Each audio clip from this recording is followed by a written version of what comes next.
Good morning, everybody. Thank you for joining me today, this Monday morning. Hope you had a wonderful, wonderful weekend.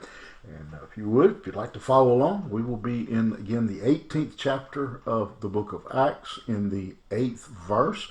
And there, we're going to read the verse, and then we're going to leave the verse for a minute, and then I'll get back to it, okay? So follow along. Verse 8 says, Crispus, the ruler of the synagogue, believed in the Lord together with his entire household, and many of the Corinthians, hearing Paul, believed and were baptized. Let's talk about Corinth for a minute before we talk about this verse. Corinth was a very important city in the empire. It was again a city that had been conquered by the Romans. Would later become the provincial capital of Greece for the Roman Empire.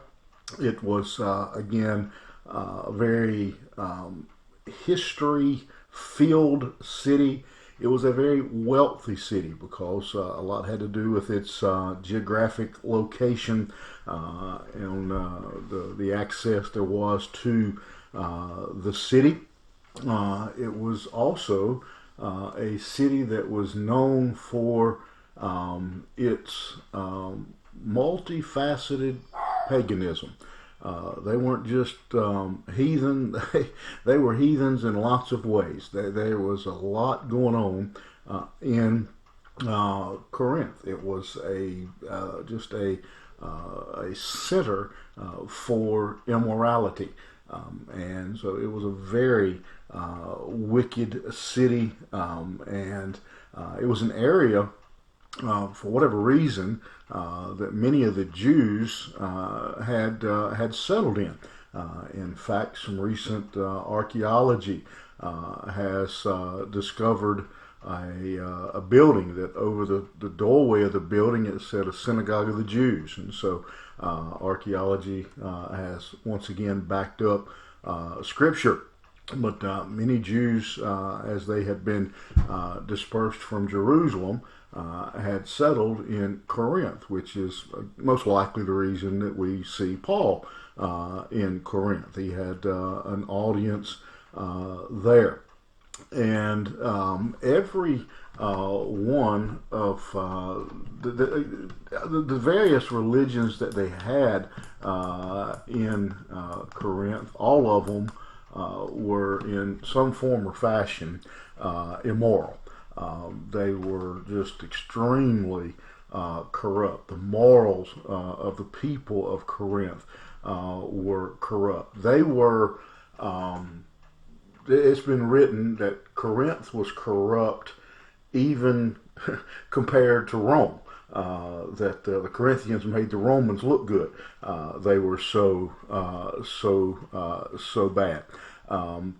And one of the main things that went on in Corinth was the worship of Aphrodite, Diana, several different names that were there, but it was again a worship of basically the goddess of love was their thing, and there were just scores, numbers have estimated into the thousands of prostitutes that were associated with the religion there, slave prostitutes to be specific, not just prostitutes of their own will, but slaves forced into prostitution as part of the worship of the goddess there. And so again, just an extremely immoral thing. They again just the history is just littered. The stories of the immorality in Corinth are mind-boggling. Now, with that background, I want you to come back to verse 8 with me. Crispus, the ruler of the synagogue, a Jew, believed in the Lord together with his entire household. That's wonderful. That's great. But then notice this next sentence, and many of the Corinthians, hearing Paul, believed and were baptized.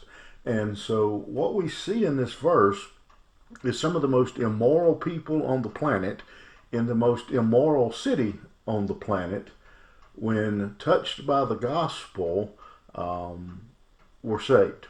Their life was transformed by the saving grace of Jesus Christ.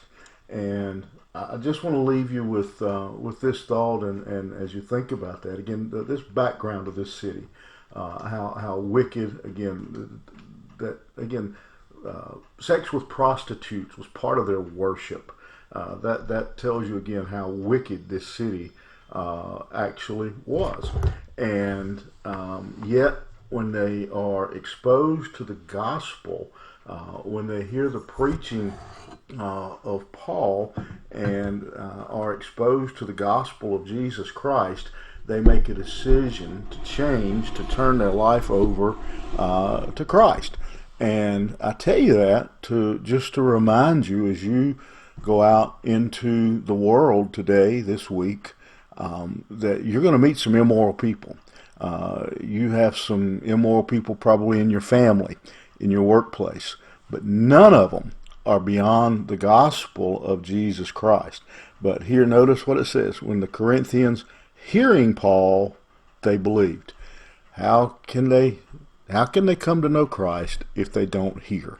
Let me challenge you today to go out and don't think anybody is beyond hearing and changing and accepting Christ if we will just share the good news of Christ.